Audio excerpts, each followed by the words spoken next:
Hello, everyone, and welcome. I am so excited today because one of my favorite people gets to be our tutor of the week, who is featured from the best online tutoring directory. We have a directory called the Professional Freelancers Directory, and in this directory, you get to find about all of the amazing tutors that are inside of our community that have made tutoring their full-time career. And Beth is one of those tutors. So we are so glad that you are joining us today, Beth. Thank you so much for having me. Yes, and you're one of my favorite people, so why not have you on here? So, for those of you guys who don't know, Beth teaches Spanish online, and she's been doing that. How many years have you been doing that? 3, 4 years? Um, just about 3, yeah. Yeah. Yeah. Maybe a little bit But more. you've been speaking Spanish pretty much your whole life. Yes, that's correct. So, yeah. So tell us a little bit more about you, Beth. For those of you guys that don't know, Beth lives in Ohio here in the United States, and we're going to get to do a little bit more of a deep dive into who Elizabeth Hansford is. So, Elizabeth, what was learning like for you as a child? Yeah, so it was some parts of it were great, some parts of it were definitely more of a challenge. I was definitely more on the I mean, shocker, more on the verbal linguistics side of things. I really struggled with the math and science while I was interested in science and everything, those subjects didn't come as naturally to me. So I gravitated more towards the English, languages, that side of things more. And, those subjects really fit well with me, and I really enjoyed them. So, yeah. Yeah. And you So, ended up having a passion for specifically Spanish, and you were even did you major in Spanish when you went to college? no, but I majored in linguistics, which Got it. with a concentration in Spanish, which that really played well to my passion for Spanish. So, Yes. And yeah. how did you know that you were passionate about Spanish? When did you first know, like, I just love this language? Oh, that is a great question. So I really so as you mentioned, I have been around Spanish basically my entire life. We had friends, when I was very, very little, that spoke Spanish in our community and around me. But I think I really got excited about it when I got to go to school, and really started it from kindergarten, and then really, really, really caught kind of the passion for it when I was in high school and realized that, okay, I could integrate this into my career, Mhm. because the world kind of opens up for you at that point, and you realize, oh, okay, I could do something with this. Yeah. Um, Yeah. so that's really when it started for me. I love it. And and so how did your tutoring journey start? Yeah. So I had been thinking about it for a while. Um, oops. Can you hear me okay? Mhm. All right. I had been thinking about it for a while, going and forth um, on wanting to tutor. But um, what really started it for me was when um, I was having some health issues, and I had to go home from college for a while, and my both my brother and my dad separately were kind of were like, Beth, there's this online tutoring thing. Have you ever considered that? I was thinking, you know what? I've heard of it. Let's check it out. And so Googling and researching, and eventually I found your community, thankfully, after looking around for a while. I found your community. I found, I think, your webinar originally, and was I was really excited by it, and yeah, started tutoring about 3 years ago, and here I am today. So love I it. love it. That's Yeah. awesome. So when we think about like who is your ideal student, like somebody who's listening to this, you know, uh, tell us who that ideal student is that you absolutely love being able to work with. Yeah, and for me, it's interesting because I have two of them. Mhm. But for me, my ideal student is either the young child who is just starting out their journey with Spanish, and I'm passionate about that because that's who I was, and I love being able to help, pass on that love of Spanish to kind of the next generation of kiddos, and really help them, start their skills and all of that. But then my ideal client that I've really started to enjoy working with just this year, is those students that are struggling in their high school Spanish classes. Mhm. And um, and I've gotten to work with several of them this year, and it's been so incredibly fulfilling to see them, go from very low confidence and, you know, struggling so hard to pass their Spanish classes to, the success that we're able to achieve at the end. So it's Mhm. been just a really, really wonderful journey with that. So Yeah, that's awesome. Now, well, tell us about, I know you've got lots of stories, but tell us about one student that you've worked with who was able to get some really awesome results. yeah, so this year, I started working with him in March, early March, and maybe early March, I believe. And he's a high school sophomore now, entering junior year, and um, and his mom came to me, and they were really, kind of really struggling. Both of them were really struggling, really kind of puzzled as to, what to do next, because he was having some really, really hard challenges in his Spanish class. Um, and he was trying so incredibly hard, working for hours and hours every day, and just he couldn't seem to crack that code and move forward in his class.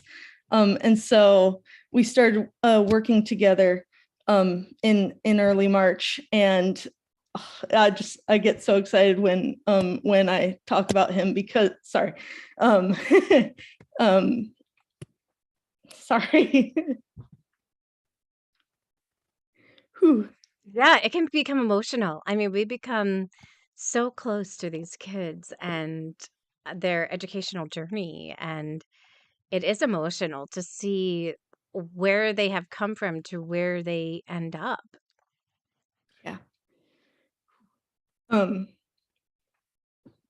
so he started with he was not passing his course when we first started working, and then by the end of the semester, he was so very close to a B. I'm not sure if he actually made it to that B, but he went from not passing the course at all, a low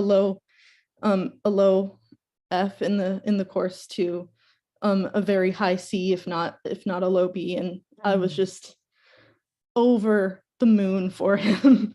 I every test result, we would cheer, just, oh my goodness, just getting to celebrate with him every single week. Mm. And even more so, I feel like with those high school students, just across the board, and with this one in particular, seeing their confidence shift more than anything. I mean, the grades are very, very, very important, but for me, it's seeing their whole demeanor shift from when I first start working with them to when I stop working with them, because that's something that they'll carry with them, hopefully, into the future. So Yes, anyway, yes. that's a skill that I like to leave with them, hopefully. Anyway, sorry. No, I Didn't think this is so important. Like the goal isn't for everybody to get an A when it comes to tutoring. And I think this is really important for people to understand. Yes, grades are important, but to take a kid who's failing a class to a high C or low B, that is just as, you know, significant as Mhm. taking a kid who's at a C or a B and moving them to an A, right? And it does a lot for their self-confidence, and it boosts their ego, and they feel like they can do this, and it's absolutely, absolutely incredible. So for tutors that are what advice would you give as you've been on this journey for a while now? What's some advice that you would give to other tutors? So I might be a little bit biased, but can I say, uh, find Joanne as soon as possible? And, Sure, why um, not? um, no, seriously though, I would strongly advise, um,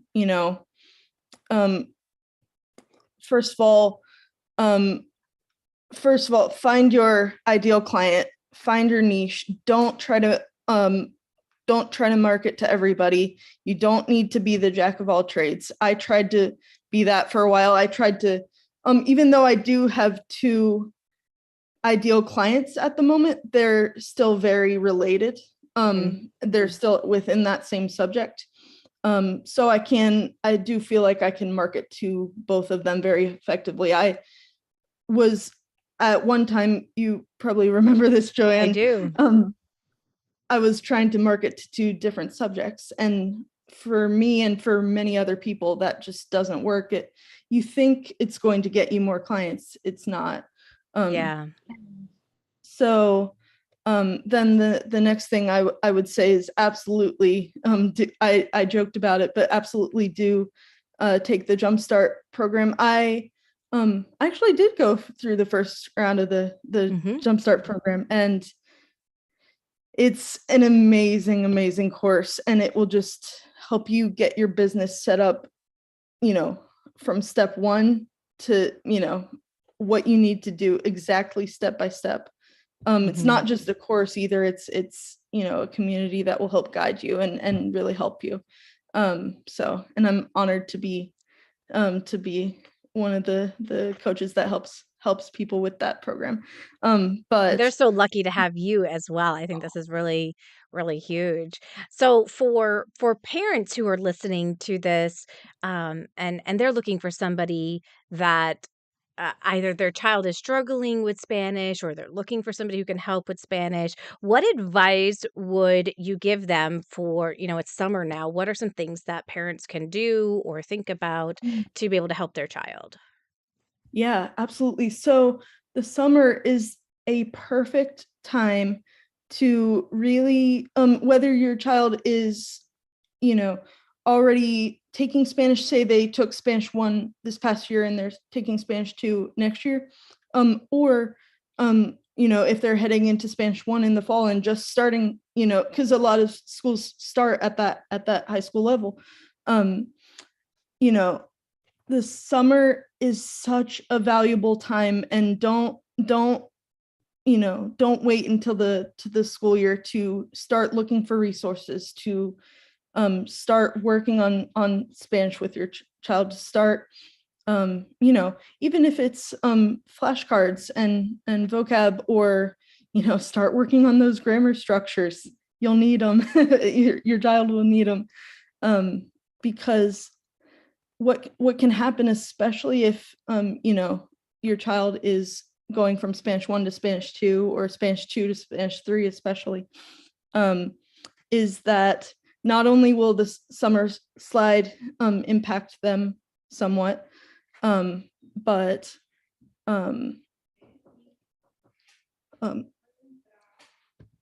one moment, um, um, not only will the summer slide impact them, but the level will increase significantly from Spanish 1 to Spanish 2, Right. or 2 to Spanish 3.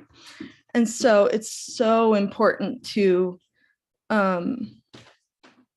sorry, to use that time effectively over the summer and not wait until they have 7 other subjects to take care of during the school year. So super, super important to use this time right now. So Yeah, yeah, definitely. also make it a family thing. This is what I tell all of my families that I work with personally. Make it a family thing. This is a super fun way to get to help with Spanish, is to not just skill and drill, which I'm not a huge fan of anyway, but make it a family thing. Go to, you know, go to different websites, go to different videos, help your child have fun with Spanish as a family. Go to a Spanish restaurant, that kind of thing. So Mhm. yeah, so Yeah. those would be Look at the my menu, right? Like, go to, like, a Spanish, like, restaurant that has, like, menu written in Spanish and all that fun stuff too, and you can be able to talk about it and do all that great stuff, so Yeah, absolutely. Sorry I about love that, by it. the No, that's way. okay. That's fantastic. I love it. Aw, somebody said finding Joanne Kaminsky will cut down on a lot of wasted time. Yes, and so about my tutoring journey, I thankfully I found you pretty early on, but even I, and we've talked about this, I had some missteps along the way before I found you. Well, So and it allows you then to just, like, run that tutoring business that you really want to be able to run, where you get to work with those clients and really that gets to be your focus. Those students get to be your focus, and you don't have to worry about, like, how is my business running and all of those things, and allow them to hinder you from being able to work with them and get the results that you were meant to get. And I think this is just one of the most beautiful businesses that we can have. I love that you help kids with Spanish. We may be calling on you next year. My daughter is that's her weakest area. She got all A's and one B, and she just her whole excuse is it's just Spanish. I just don't know what it is, mom. It's Spanish. I don't know what it is. Like, and I'm like, oh my gosh, yeah. Well, if you feel like oh if you want to get an A, girl, we can get you an A, but she'll need the help to be able to get that. So, yeah. where can people learn more about you, Beth? Yeah, absolutely. So I have a website. It's the Spanish tutor for kids.com. So that would be the main place to learn more about me. I You can also email me, Beth at the Spanish tutor for kids.com. I'm more than happy to answer questions. So yeah, that would be those 2 places. Excellent. And she's also featured in the Professional Freelance Tutors Directory. Link is in the description. So you can always click on that, learn more, and it will go directly to all of the links where she has people being able to contact her. So thank you so much for joining us, Beth, and thank you for And everything that you do for our community. thank you so much. Oh my goodness. I love being a part of this community, helping in the community. It's been one of the most fun things I've ever been a part of. It just Hmm. everybody is so incredibly supportive, Mhm. and so welcoming and just helpful, and just to be a part of that. And whenever I have a parent that approaches me for something that I don't do, I have, tutoring wise, I have, 5 other tutors that immediately come to mind that I'm like, oh, I don't tutor reading, but, let me see if any of these people have spots open, or Mhm. I am not your math tutor, I promise, but let me see if any of these people have spots open. So it's a Mhm. wonderful thing. And it makes it So easy for them. They don't have to go off and they don't have to research. They can just mhm, they can rely on your good word and go from there. So absolutely. So awesome. Well, thanks again for joining us and everybody.